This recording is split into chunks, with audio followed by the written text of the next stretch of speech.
મિત્રો, તમને ખબર છે દુનિયામાં સૌથી મોટું ધન કયું છે? તો એ જ્ઞાન છે. આ બાબતે હું સરસ મજાની એક તમને ટૂંકી વાર્તા કહીશ. રાહુલ અને મોહન નામના બે મિત્ર હતા.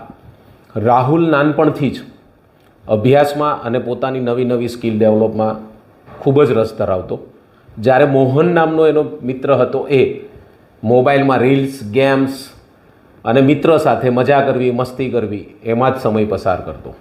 ઘણા વર્ષ વીતી ગયા પછી રાહુલ પોતાના સારા જ્ઞાનને કારણે એ સારી નોકરી અને સમાજમાં માન સન્માન મળ્યું.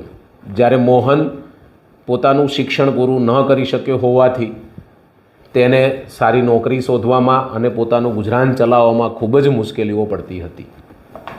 એક દિવસ રાહુલ અને મોહનને મળવાનું થયું. તો મોહને રાહુલને પૂછ્યું કે તારી સફળતાનું રહસ્ય શું છે? ત્યારે રાહુલે સરસ મજાનો આન્સર આપ્યો કે મેં પહેલેથી જ બાળપણથી જ જ્ઞાનને સૌથી મોટું ધન માન્યું છે. જ્ઞાન આપણે જેટલું વેચીશું એટલું આપણું જ્ઞાન વધે છે અને જીવનમાં સફળ બનાવે છે. આ સાંભળીને મોહને પણ એક સરસ મજાની પ્રતિજ્ઞા લીધી કે આજે મારું શિક્ષણ જે અધૂરું છે અને જે સ્કિલ મારી બાકી છે મેળવવાની એ હું આગળ મેળવીશ.